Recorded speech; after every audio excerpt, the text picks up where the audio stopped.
Hello everyone, good morning to all of you and welcome to online study point. दोस्तों, आज है 5 मई और आज की इस वीडियो में हम 5 मई से रिलेटेड करंट अफेयर के सभी इंपॉर्टेंट क्वेश्चन को कवर करने वाले हैं। तो यदि आप लोगों को इस वीडियो की पीडीएफ चाहिए तो आप हमारे इस मोबाइल एप्लीकेशन को भी इंस्टॉल कर सकते हैं, जिसकी लिंक डिस्क्रिप्शन बॉक्स में दी हुई है। तो चलिए स्टार्ट करते हैं। हमारा पहला क्वेश्चन, हाल ही में किस देश की तिलानी नदी में प्रदूषण के कारण 40 टन मछलियों की मौत दर्ज की गई है? तो ऐसे भी क्वेश्चन एग्जाम में पूछे जाते हैं, या आपसे ऐसा पूछा जा सकता है कि हाल ही में चर्चे में रही लितानी नदी ये किस देश में स्थित है? तो ये स्थित है लेबनान में। और ये वाला जो क्वेश्चन है ये आपके एनवायरनमेंट वाले टॉपिक से रिलेटेड है। हाल ही में इस नदी में प्रदूषण के कारण यानी कि पॉल्यूशन के कारण लगभग 40 टन, 1 टन बराबर कितना होता है? 1000 किलोग्राम। और 40 टन यानी कि 40,000 किलोग्राम यहाँ की जो मछलियाँ हैं प्रदूषण के कारण इनकी मौत हो गई है। अच्छा, प्रदूषण के कारण कैसे मौत होती होगी? तो सबसे पहले तो आप लोकेशन देखिए, ये है इजराइल, जिसके बारे में मैं आप लोगों को अक्सर बताती हूँ। इसके जस्ट ऊपर में ये जो आप देख रहे हैं छोटा सा एरिया, ये है लेबनान का। तो लेबनान को यदि आप थोड़ा और जूम करके देखेंगे, ये वाला हिस्सा ये है लेबनान, इसके नीचे है इजराइल। तो लेबनान में ये जो आप देख रहे हैं बेक्का वैली, जिसे एल बक्का भी कहा जाता है, और इसी बेक्का वैली में यदि आप आगे देखेंगे तो ये बहते हुए आ रही है लितानी रिवर, जो कि आगे जाकर के बहती हुई भूमध्य सागर यानी कि मेडिटेरियन सी में आकर के मिल जा रही है। लितानी रिवर जो कि लेबनान की सबसे लंबी नदी है, इसी नदी पर एक कृत्रिम झील है और इसका नाम क्या है? कारून झील। और इसी झील में प्रदूषण के कारण 40 टन मछलियाँ, मतलब कि 40 टन मछलियाँ ये मृत पाई गई हैं। और इसका प्रमुख कारण क्या माना जा रहा है? प्रदूषण तो है, लेकिन प्रदूषण का मुख्य कारण है सीवेज डंपिंग। सीवेज डंपिंग आप सभी समझते ही होंगे, मतलब कि भारी मात्रा में यहाँ कचरे का उत्सर्जन किया गया है।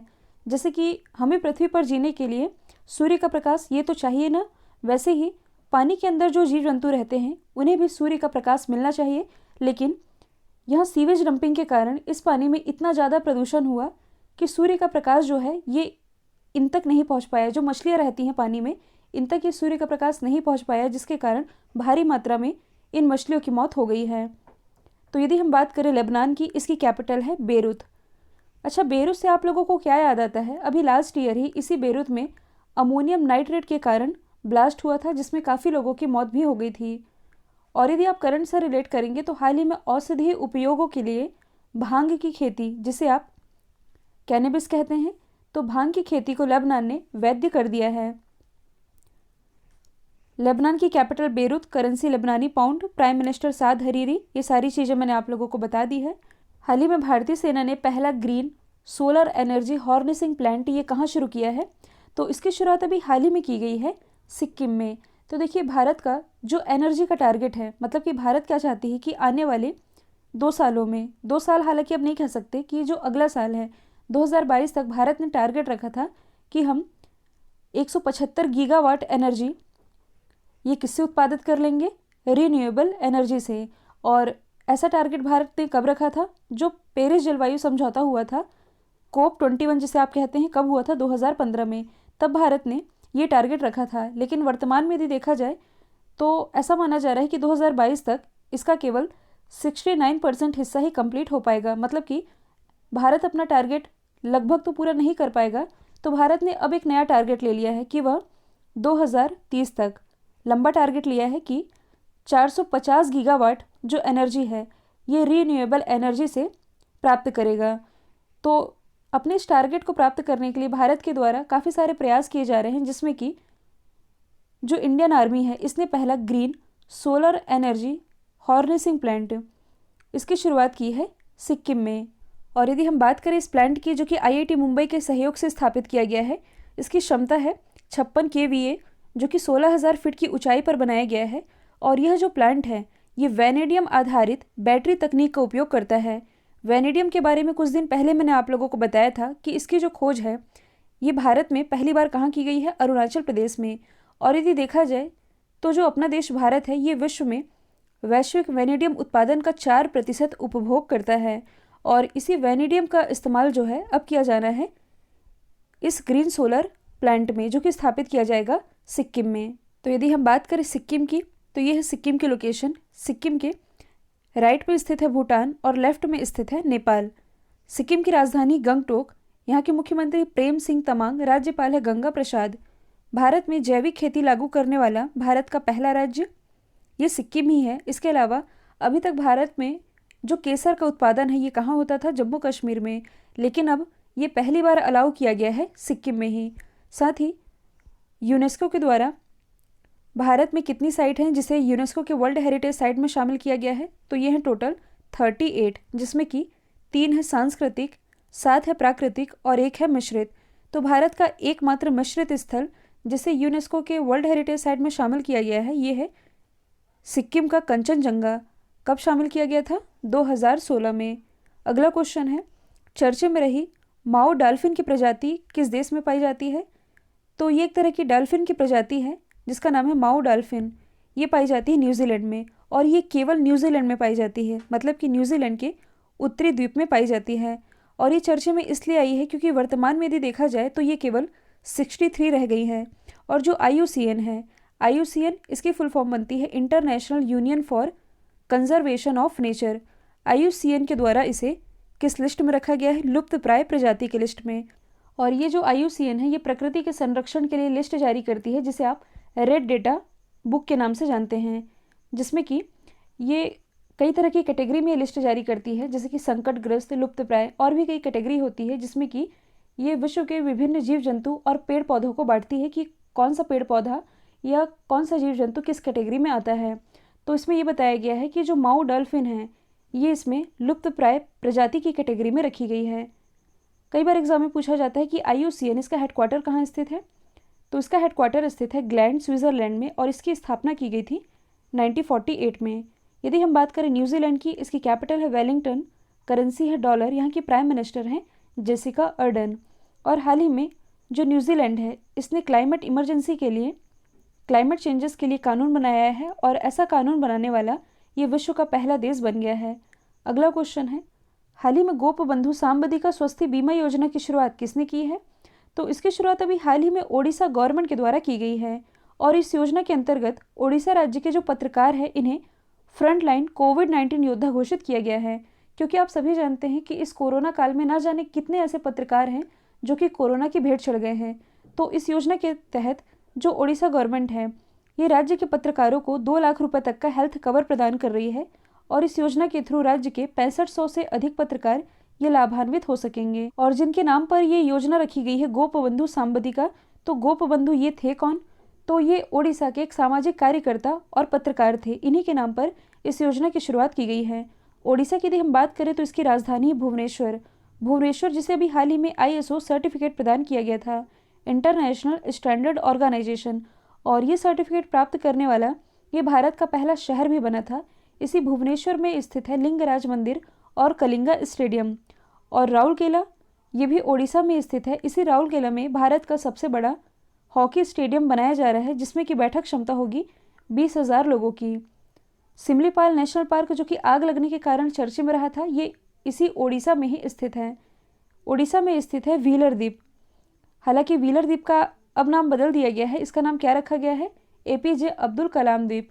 और भारत में जो सबसे खारे पानी की झील है चिल्का झील, ये इसी ओडिशा में ही स्थित है। ओडिशा एक रैंकिंग में टॉप पर रहा है, अमृत रैंकिंग, जिसकी फुल फॉर्म बनती है Atal mission for rejuvenation urban transformation. इस रैंकिंग में ओडिशा रहा था टॉप पर। वह संविधान अनुच्छेद जिसके तहत विधानसभा सदस्यता के बिना मुख्यमंत्री का पदभार ग्रहण किया जा सकता है। तो ये क्वेश्चन आप लोगों के मतलब का है, जो कि अभी न्यूज़ में भी है। तो ये है संविधान का अनुच्छेद 164(4). अब आप लोगों के दिमाग में ये सवाल आ रहा होगा कि पश्चिम बंगाल में जो भी चुनाव हुए हैं, यहाँ की जो भी मुख्यमंत्री रही थी ममता बनर्जी, इन्होंने कहाँ से चुनाव लड़ा था? नंदीग्राम से। हालांकि इनकी पार्टी तो जीती है, लेकिन ये नंदीग्राम से चुनाव हार गई है। तो आप में से काफ़ी सारे ऐसे लोग होंगे जिनके दिमाग में ये सवाल आ रहा होगा कि ये तो अपनी सीट से हार गई हैं, तो क्या अब ये मुख्यमंत्री बन सकती हैं? तो ये बिल्कुल बन सकती हैं। और किस आर्टिकल के तहत बन सकती हैं? आर्टिकल 164(4) के तहत। तो ये जो आर्टिकल है इसके तहत राज्य का नागरिक 6 माह की अवधि के लिए विधानसभा सदस्यता के बिना मुख्यमंत्री का पद ग्रहण कर सकता है। जबकि जो आर्टिकल 164(3) है इसके तहत यहाँ के जो राज्यपाल होंगे, जैसे कि जगदीप धनखड़, ये है राज्यपाल, ये इन्हें शपथ दिला सकेंगे। तो ममता बनर्जी ये तो इन्होंने तो अभी इस्तीफा दे दिया है और अब ये फिर से शपथ लेंगी और फिर से यहाँ की मुख्यमंत्री बन जाएंगी। तो यदि हम बात करें पश्चिम बंगाल की, तो इसकी राजधानी कोलकाता, जो कि हुगली नदी के किनारे बसा हुआ है। इसी हुगली नदी पर स्थित है प्रसिद्ध हावड़ा ब्रिज। और मुख्यमंत्री राज्यपाल तो बता ही दिया है मैंने आप लोगों को। विश्व का सबसे बड़ा डेल्टा, जिसका नाम है सुंदरवन डेल्टा, ये स्थित है पश्चिम बंगाल में ही। और इम्पोर्टेंट नेशनल पार्क की यदि बात की जाए तो बक्सा, गोरुमारा, जल्दापारा, ये सभी स्थित हैं पश्चिम बंगाल में ही। और भारत का पहला टायर पार्क, ये इसी पश्चिम बंगाल में स्थापित किया जाना है। भारतीय रिजर्व बैंक के नए डिप्टी गवर्नर कौन बने हैं? तो ये बन गए हैं टीबी शंकर। तो देखिए, एक तो होते हैं गवर्नर जो कि हैं शक्तिकांत दास, इसके अलावा 4 होते हैं डिप्टी गवर्नर।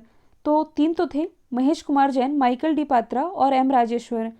जो बीपी कनुंगो थे, इन्हीं के स्थान पर अब नियुक्ति की गई है टी रवि शंकर की। और गवर्नर तो मैंने बता ही दिया है, ये हैं Shaktikanta Das. Reserve bank of India, जिसे बैंकों का बैंक कहा जाता है, भारत में जितने भी बैंक हैं इसे आरबीआई ही रेगुलेट करता है। इसकी स्थापना 1935 में हुई। हेडक्वार्टर स्थित है मुंबई, महाराष्ट्र में। आरबीआई के पहले गवर्नर ये थे ऑसबॉर्न स्मिथ, और पहले भारतीय गवर्नर यदि पूछा जाए तो ये थे सीडी देशमुख। हाल ही में किस देश ने इबोला के 12वें प्रकोप के अंत की घोषणा की है? इसकी घोषणा भी हाल ही में लोकतांत्रिक कांगो यानी कि डेमोक्रेटिक कांगो में की गई है। अब ये दोनों ऑप्शन में आप कंफ्यूज नहीं होइएगा, दोनों ही अलग अलग कंट्री है। मैप में आप देख सकते हैं, ये है अफ्रीका का मैप, ये है डेमोक्रेटिक ऑफ कांगो और नीचे है रिपब्लिक ऑफ कांगो। तो इबोला के अंत की घोषणा कहाँ की गई है? डेमोक्रेटिक ऑफ कांगो में। ये जो इबोला वायरस है, ये 2018-19 में काफ़ी चर्चे में आया था और ये वायरस जंगली जानवरों से लोगों तक पहुँचता है। काफ़ी चर्चे में था, आप लोगों ने पढ़ा भी होगा इसके बारे में। इबोला वायरस की खोज जो है ये 1976 में की गई थी। जो पश्चिमी अफ्रीका है ये इससे काफ़ी ज़्यादा प्रकोपित था और यदि देखा जाए तो अभी डेमोक्रेटिक कांगो इससे मुक्त हो चुका है, लेकिन जो गिनी है ये अभी भी इस महामारी के खिलाफ लड़ाई लड़ रहा है। तो यदि हम बात करें अफ्रीका महाद्वीप की, तो ये एकमात्र ऐसा महाद्वीप है जिससे कि कर्क रेखा, मकर रेखा और विषुवत रेखा, ये तीनों ही गुजरती हैं। साथ ही ये जनसंख्या और क्षेत्रफल की दृष्टि से एशिया के बाद दूसरा सबसे बड़ा महाद्वीप है।